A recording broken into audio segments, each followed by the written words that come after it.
One bad free agency mistake can destroy a player's image in a heartbeat. Half a decade removed from the insane 2019 summer of superstar free agents, safe to say, Jimmy Butler made the smartest decision possible, carried Miami to 2 finals runs, being an inferior contender, pretty much solidified his Hall of Fame case, while Durant and Kyrie made an awful choice choosing the Nets, a combination of injuries, politics, and disagreements amongst players, coaching staff, front office, and ownership turned to an epic disaster.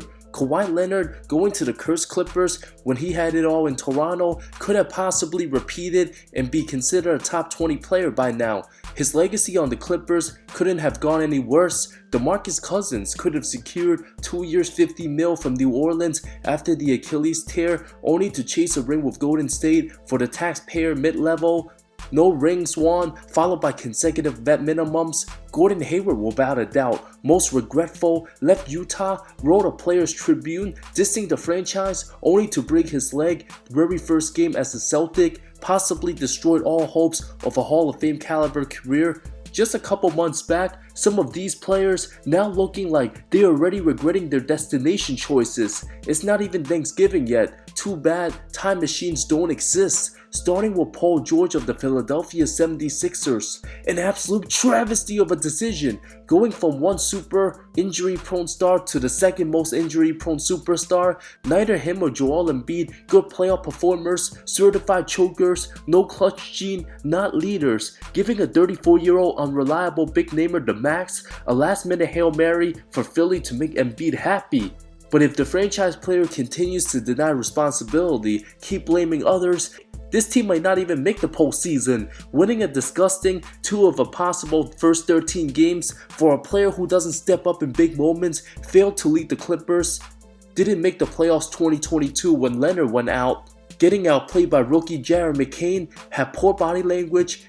Philly fans might actually appreciate James Harden more than they imagine, seeing number 8 struggle, brick shots, play with no energy, no desire to win, looks like a role player half the time, playing for the toughest fan base of all teams. Orlando would have been a far better option, surrounded by young guys who actually enjoy playing with one another, have an identity, a rising superstar in Paolo Banchero, instead of the moody, fed up, out of shape Joel Embiid, whose bad performances every playoffs somehow flies under the radar. PG's proven to not being able to carry a team for years, spends way too much time talking on his podcast while in season, not producing results on the court. 7 games played, only reached the 20-point mark once. 5 of those games shot under 40% from the field, ain't gonna cut it. Another superstar who holds no accountability, might just be as hated as Tobias Harris after this season, puts up good numbers so he doesn't get blamed for losing. After struggling mightily last postseason, already knowing Embiid gets hurt every playoffs, even Daryl Morey refused to pay Harden, destroy the relationship, yet pay a declining Paul George,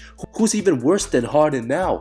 At least the beard can run the offense, facilitate. Philly has none of that now. George also making an enemy out of Clipper fans by just associating the word B team. For a player as great as him, does any team retire his jersey at this point? Philly having team meetings already brings in bad vibes, looking more like a 4th option than a 2nd. Orlando paid the right guy in Franz Wagner, appeared to have dodged a massive bullet. The only way Philly saves their season, relying on the young energetic Maxey and Jared McCain, cutting out some of the non-stop drama involving the big namers. At a certain point, many will try to argue PG don't even deserve to be in the Hall of Fame. Another bad playoff exit, his legacy will only go down from here.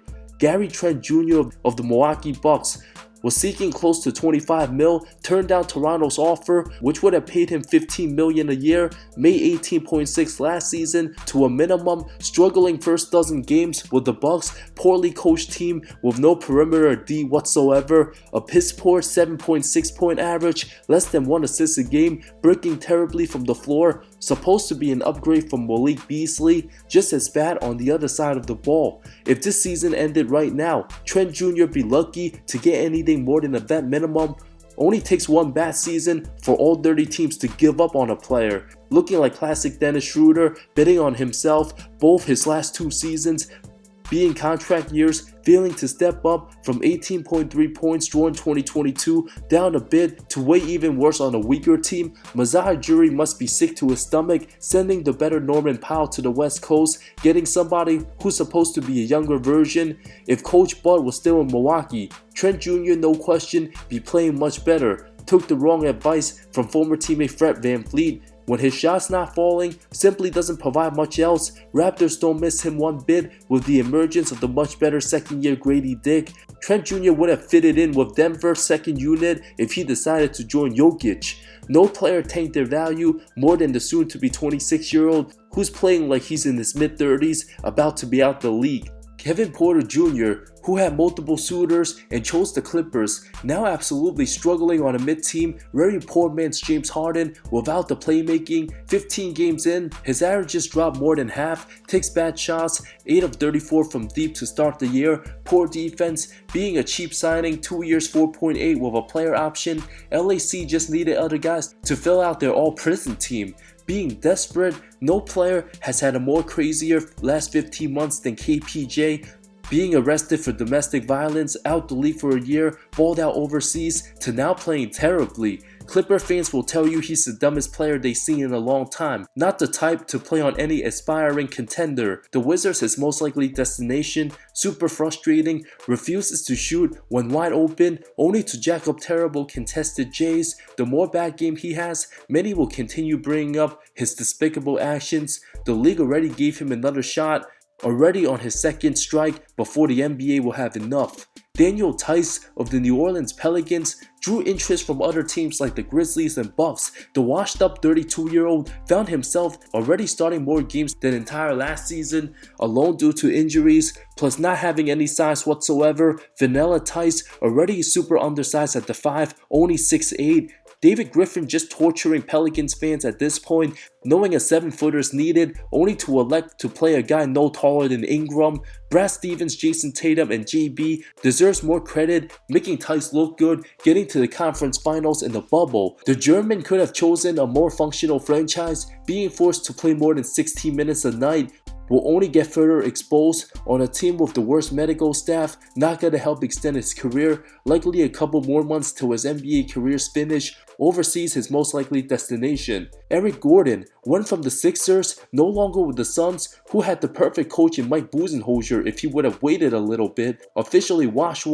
Daryl Morey just couldn't help himself. 2 years 6.8 with a player option, now 35 years old. Jordan Kyle Lowry planning for the retirement speech, no longer a top 8 guy on a serious team. These 2025 Sixers, very strong resemblance of the 2022 retirement home Lakers, alongside ancient Reggie Jackson, Embiid who will turn 31 soon, and Andre Drummond, the oldest 31-year-old out there, declining his player option, looked like a massive mistake. Just like how Thibodeau has a fetish for his former Bulls players, Morey can't get enough of his 2018 Rockets team. It's an absolute travesty. Gordon's still getting minutes in 2024's NBA, and Markelle Fultz a free agent. From talking smack about the Suns wanting a bigger role to getting accused for possibly leaking info about the team's meeting, too many finger pointing, things will only get worse if Philadelphia continues losing. Kelly Oubre Jr. with Philly agreeing to a 2-year $16.3 million after balling out on a minimum. The now 28-year-old should be in his prime. Now Sixers fans want him gone. 16 of 60 from 3, not good enough to be starting caliber. Recently benched for the better rookie Jared McCain, way too inconsistent. Him and Caleb Martin way too redundant out there. The team missing the Anthony Melton, stuck with the king of no assists Oubre. Terrible court awareness. Fans will demand Nick Nurse to be fired. If Oubre Jr. starts one more game, his energy, clearly best when being a 6th man, should have taken more money offered by other teams, fell in love with the game in Philly. Fans right now ain't falling in love with him this time around, looking like a long miserable season. Nicholas Batum, no longer with Philly, back to the Clippers. A franchise with no hope, could have signed with either San Antonio or Washington. Being a good mentor, the Clippers not winning anything, why would he return there? As long as Kawhi Leonard's still in street clothes, LAC not a shot at competing for anything. Which one of these players will end up suffering the biggest regret? My choice goes to Paul George. After leaving the Clippers on ugly terms, more hated than ever, having a long history of bad performances, His collapse, especially in the bubble, will forever haunt him, won't get a pass from the Philly fan base.